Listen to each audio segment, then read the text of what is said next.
आज Doubtnut app download करें। Doubtnut पर अपने सभी गणित, रसायन विज्ञान, भौतिक विज्ञान और जीव विज्ञान के डाउट्स का करो सफाया। बस प्रश्न की फोटो खींचो, एक ही प्रश्न को क्रॉप करो और तुरंत वीडियो सोल्यूशन पाओ।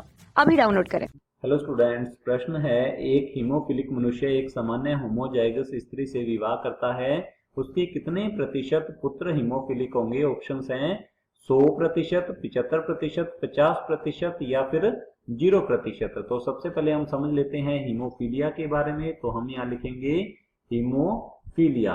अब हीमोफीलिया जो है इसे रक्तस्रावी रोग या फिर ब्लीडर्स डिजीज भी कहा जाता है और यह एक आनुवंशिक विकार होता है। तो लिख लेते हैं यह क्या है? यह एक आनुवंशिक विकार है जिसमें रक्त का थक्का बनाने वाले जो कारक होते हैं उनका निर्माण नहीं होता है।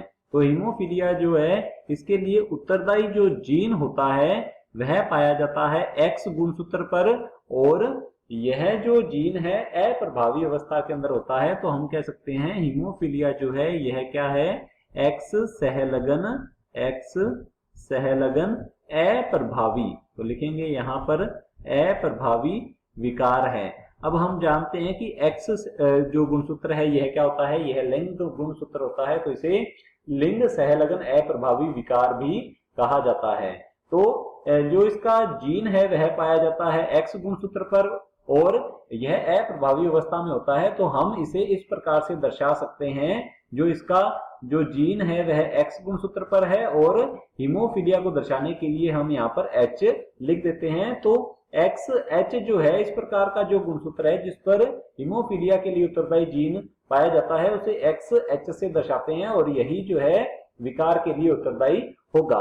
अब हमें जो स्थिति दी गई है यह दी गई है एक हीमोफिलिक मनुष्य। अब यहाँ पर नर की बात हो रही है, नर मनुष्य की बात हो रही है, तो लिख लेते हैं नर मनुष्य। अब नर मनुष्य जो है इसके अंदर यदि हम ऑटोसोम्स या फिर कायिक गुणसूत्र या एलिन गुणसूत्रों की बात करें तो ये होते हैं 44 गुणसूत्र, और लास्ट का जो जोड़ा होता है इसके अंदर लिंग गुणसूत्र का होता है वो होता है एक्स वाई। अब इसके अंदर ये जो जोड़ा है यह असमजात होता है, तो यह यहाँ पर बताया गया है कि ये हीमोफिलिक है, अर्थात यहाँ पर जो एक्स गुणसूत्र है, यहाँ पर एक्स जो गुणसूत्र है इस पर क्या होगा? इस पर अप्रभावी जीन होता है, हीमोफीलिया के लिए उत्तरदायी जीन होता है। तो इसका जो नर मनुष्य का जो जीनोटाइप होगा वह 44 प्लस एक्स एच वाई होता है, अर्थात ये जो मनुष्य है यह क्या है? यह हीमोफिलिक है। तो लिख लेते हैं यह क्या है? हीमोफिलिक नर है, इसे हीमोफीलिया होता है। और जो मादा दी गई है यहाँ हमारे पास यहाँ पर, इसने क्या किया है? एक सामान्य होमोजाइगस स्त्री से विवाह करता है। अब सामान्य होमोजाइगस स्त्री है तो यहाँ पर यदि इसका जीनोटाइप लिखा जाए मादा मनुष्य का तो हम लिख लेते हैं 44 तो इसके पास होते हैं एलिंग गुणसूत्र, और इसका जो अंतिम जोड़ा है वह लिंग गुणसूत्रों का होता है जो कि एक्स एक्स होता है। यहाँ पर दी गई है एक सामान्य माता है जो कि क्या है? यह होमोजाइगस है, सामान्य भी है होमोजाइगस भी है, अर्थात इसके अंदर ना तो ये वाहक है हीमोफीलिया की ना ही ये हीमोफिलिक है। तो ये सामान्य माता है या सामान्य स्त्री है। तो हम यहाँ लिख लेते हैं माता जो है यह क्या है? यह सामान्य स्त्री है। अब इन दोनों का हो जाता है विवाह और आगे पूछा गया है उसके कितने प्रतिशत पुत्र हीमोफिलिक होंगे। तो सबसे पहले यहाँ हम युग्मक जनन जो है इसे समझ लेते हैं। तो देख लेते हैं जो नर मनुष्य है, जो पुरुष है, जो हीमोफिलिक पुरुष है वह कितने प्रकार के शुक्राणु जो है किस प्रकार के शुक्राणु उत्पादित करता है। तो लिख लेते हैं यहाँ पर दो प्रकार के शुक्राणु जो उत्पादित होते हैं। एक तो शुक्राणु इस प्रकार के होते हैं 50% शुक्राणु जो इस प्रकार के होंगे जिनके अंदर 22 प्लस एक्स एच अर्थात हीमोफीलिया के लिए उत्तरदायी जो जीन है वह होता है, और दूसरे 50% जो शुक्राणु है उसमें 22 प्लस वाई गुणसूत्र होता है। और मादा जो है इसमें सारे के सारे जो अंडाणु हैं वे एक ही प्रकार के होंगे 22 प्लस एक्स वाले। तो यहाँ पर हम लिख लेते हैं युग्मक जनन। तो यहाँ पर जो नर है इसमें तो दो प्रकार के शुक्राणु का उत्पादन होता है, परंतु मादा जो है यहाँ पर सामान्य है और यह एक ही प्रकार के अंडाणुओं का उत्पादन करती है।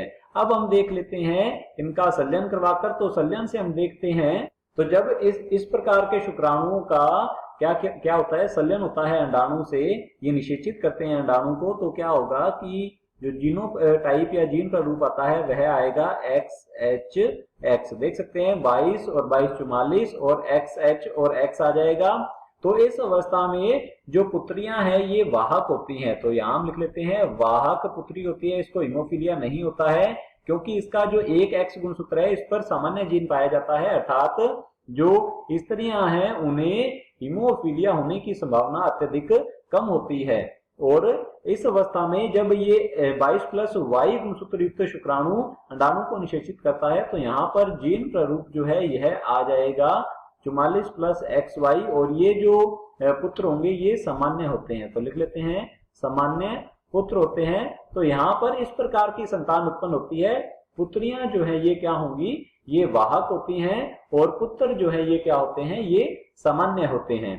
तो यहाँ हमसे पूछा गया है उसके कितने प्रतिशत पुत्र हीमोफिलिक होंगे, तो 0% जो पुत्र हैं वो क्या होंगे, हीमोफिलिक होंगे, क्योंकि सारे के सारे जो पुत्र हैं ये सामान्य उत्पन्न हो रहे हैं।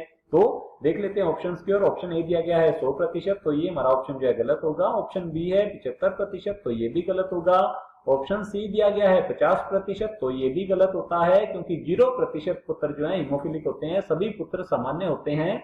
ऑप्शन डी दिया गया है 0%, तो हमारा ऑप्शन डी जो है बिल्कुल सही उत्तर है। कक्षा 6 से 12वीं से लेकर नीट, IIT, JEE वो एडवांस के लेवल तक 1 करोड़ से ज्यादा छात्रों का भरोसा। आज ही डाउनलोड करें डाउटनेट ऐप या व्हाट्सएप करें अपने सारे डाउट्स 8400 400 400 पर।